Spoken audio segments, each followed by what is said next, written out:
What's going on, guys? It's Jimmy here. Welcome to our daily show where we discuss everything going on here in our country that you need to know about here on a daily basis.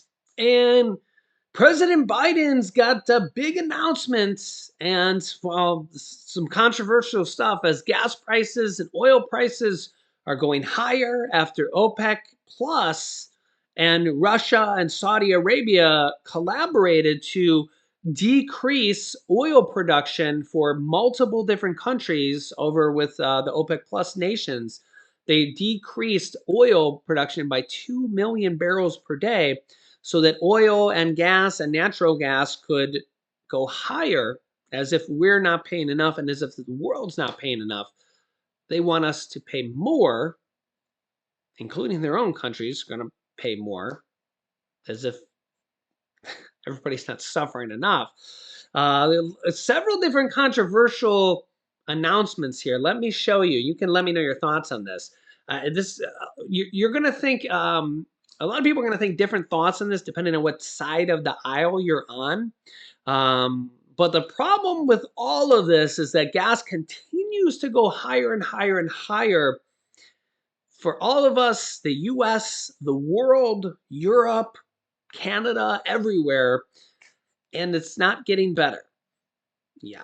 Remember that the US actually has cheaper gas prices than pretty much most of the world, believe it or not.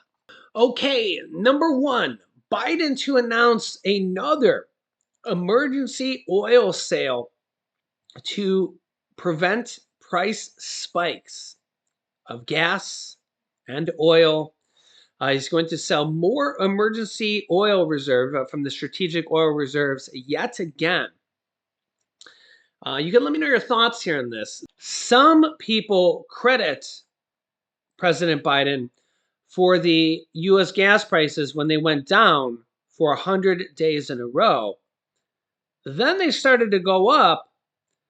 Now, recently, they've been going back down a little bit. They started to go back up because of the OPEC Plus announcement here about 2 weeks ago, when Saudi Arabia and Russia and OPEC Plus countries announced that they were going to cut oil production by 2 million barrels per day to raise gas and oil prices around the world so that they could make more money. So now, to combat that, President Biden is going to announce, he's trying to do what he can. You can let me know your thoughts on this. Of course, everybody has different opinions on this. As the oil companies and OPEC Plus are actually reducing the amount of oil that they're producing. Remember, they just announced that they're going to produce 2 million barrels of oil less per day. So the oil companies and the OPEC Plus nations are going to produce less oil, 2 million barrels a day less. What do you do as a president when the oil companies and the OPEC Plus nations are producing less oil to purposely make the price of gas and oil go higher? Supply and demand. Yeah, President Biden is going to announce today to sell off the last portion of his release from the nation's emergency oil reserve by year's end and detail a strategy to refill the stockpile when prices drop. If prices drop. This is part of the tricky situation here. The plan is intended to add enough supply to prevent oil prices spikes that could hurt consumers and businesses, while assuring the nation's drillers the government will swoop into the market as a buyer if prices plunge too low.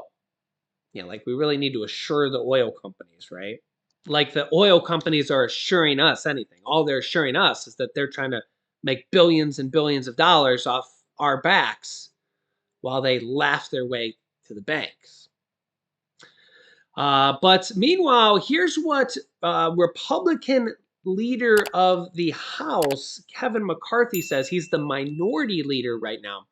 If the Republicans take over the House here in this next election, he could become the majority leader of the House of Representatives, Kevin McCarthy. Here's what he has to say about this. You can let me know your thoughts on this.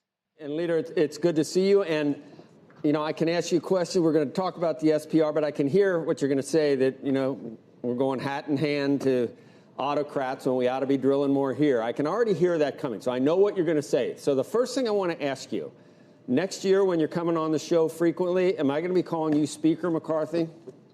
Well, that's going to be determined by the American public, but I feel very good about where we are 20 days from now, simply because what the Democrats have done for the last 2 years.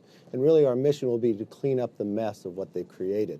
And that really stands with the commitment to America. Yes, I'm plugging it because it matters. I want this election to be about ideas. I want this election that voters make a decision on what direction they want America to go. And one of the key issues here is what they have done to the energy industry in America, what they have done to America by making us dependent, worried what Russia or Saudi Arabia even say. But now he's playing politics with something much more. The Strategic Petroleum Oil Reserve was created to put us in a time of emergency.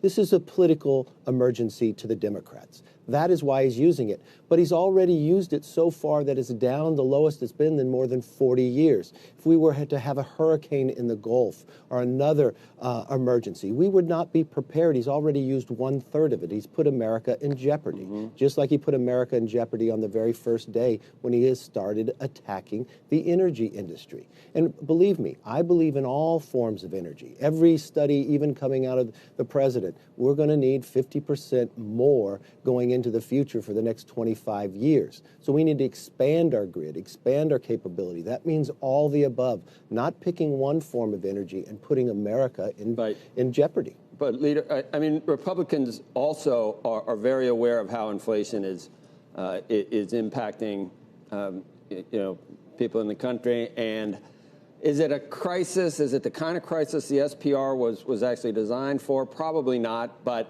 when you have limited options, you can see, why the president has decided to do that, to give some relief to individuals. No, it's not why I see that. I mean, think about what the president just said, the White House, a few weeks ago, that he didn't ask Saudi Arabia. Then Saudi Arabia comes out and proves that the president lied. The president didn't ask Saudi Arabia not to cut production well into the future, just until the election is over. That's right. Pure political play. That's what he's doing here now. Why wouldn't he go to America, lift the LNG restrictions, lift the sanctions, what he's putting on for more leases, allow the development more, think long term. Why do we want to be dependent on another country? Why wouldn't we think not only America to be energy independent, but let's think long term. Why don't we make China dependent on American natural gas? If you're concerned about the environment, American natural gas is 41% cleaner than Russian natural gas. Why wouldn't we go about making America the individual that can sell around the world? More jobs in America, lower price that you could fill up your tank and have money left over, but also not only that America is stronger, but the world would be safer. Hey, Leader, I need to ask you about this, and I'm kind of surprised because all I hear really mostly is abortion and January 6th is what I'm hearing from the left, like almost exclusively. But today, they're up in arms about something you told Punch Bowl regarding entitlement programs and the debt ceiling, that you would use debt ceiling negotiations to somehow rein in Social Security or Medicare. And I think you were quoted that you're not going to predetermine the structural changes that need to be made. But we know that Senators Ron Johnson and Rick Scott have talked about changes to Social Security and Medicare. This doesn't seem like something you'd want to talk about 3 weeks before the midterms, although it needs to be talked about at some point before 2030 and we're out of money. Well, let me be very clear. I never mentioned Social Security or Medicare. Actually, in the Commitment to America, we say to strengthen Social Security and Medicare. What he asked me about was just lifting the debt ceiling. The debt ceiling needs to be lifted.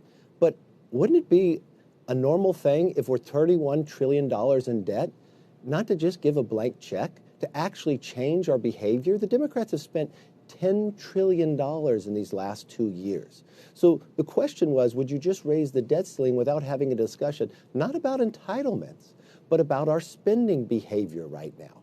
And my question would be, we have to change our behavior. We can't continue down this path. I don't think anybody would think they would just go about giving this administration a blank check. So yes, I know that the debt ceiling needs to be raised, but I also know I'm going to strengthen Social Security and Medicare. I never brought them up. That is where the Democrats continue to try to put something else out there. We're focused mainly on an economy that's strong, a nation that is safe, a future that is built on freedom, and a government that is accountable.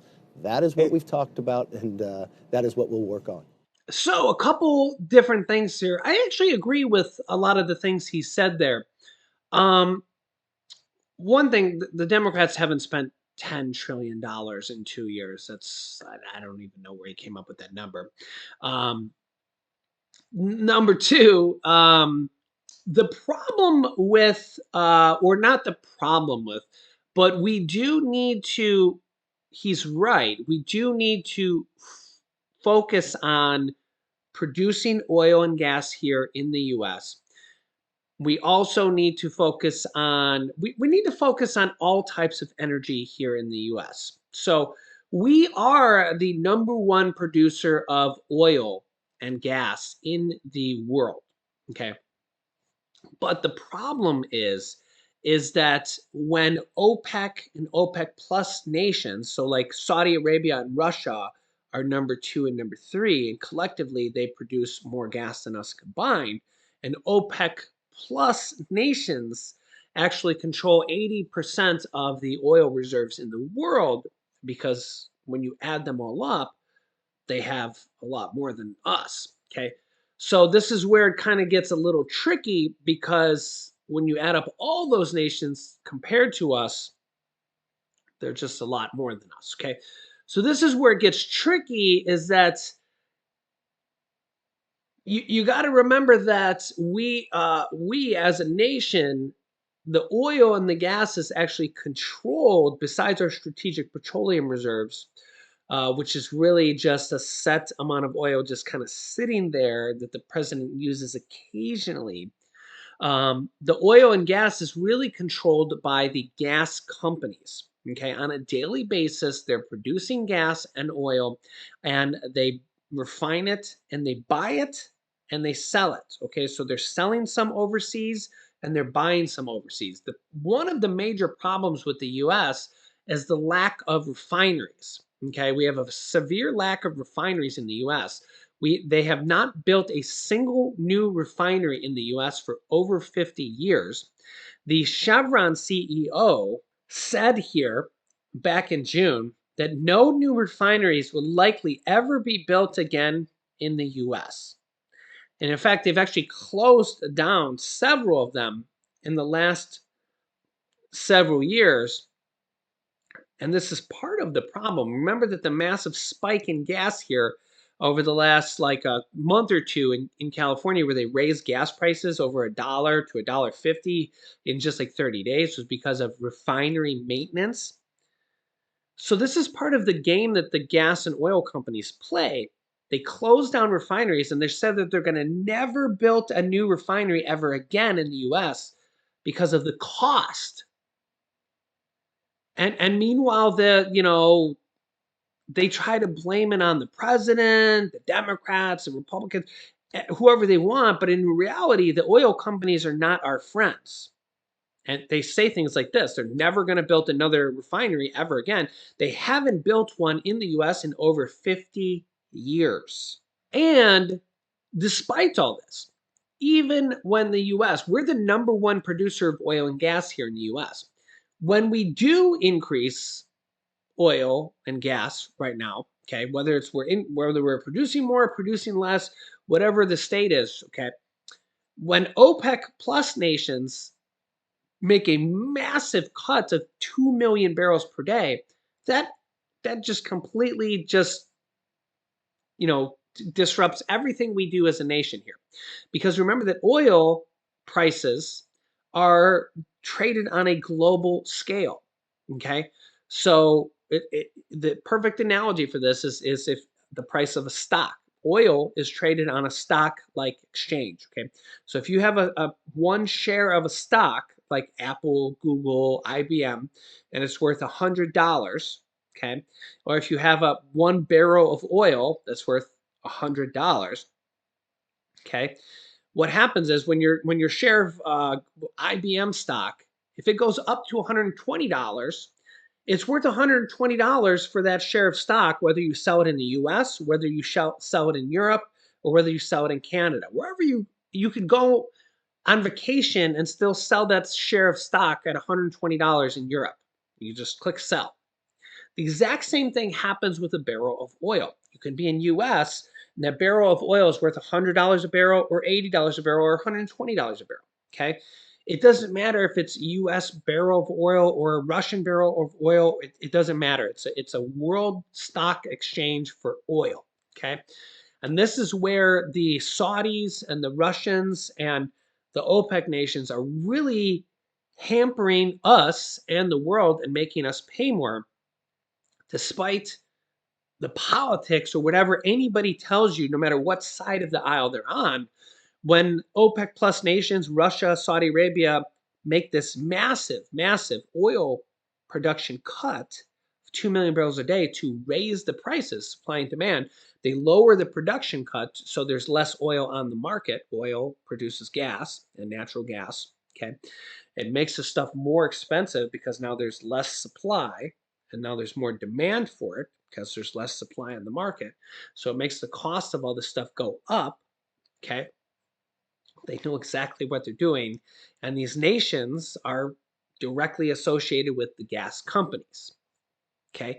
And the gas company said, we're never going to make another refinery in the US. And they haven't made a new one for 50 years. And they blame the refineries for the high gas prices now. So just put all this stuff into perspective and think about how high gas prices are, you know. And then, like, I always hear like a lot of Biden shut down the pipeline.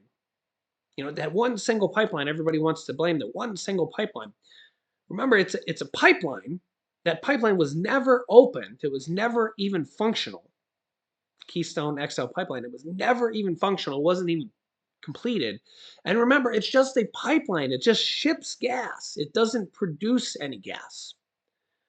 So even if it was up and running, and even if they did complete it, it just pumps gas from one place to another. It doesn't produce anything.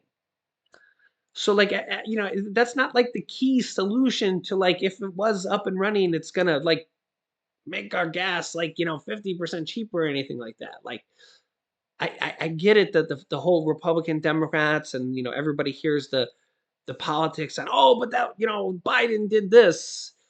Even if that was up and running, it still wouldn't make our oil and gas cheaper, because you got to remember that we have all these other factors working against us, like OPEC plus nations cutting production by 2 million barrels per day.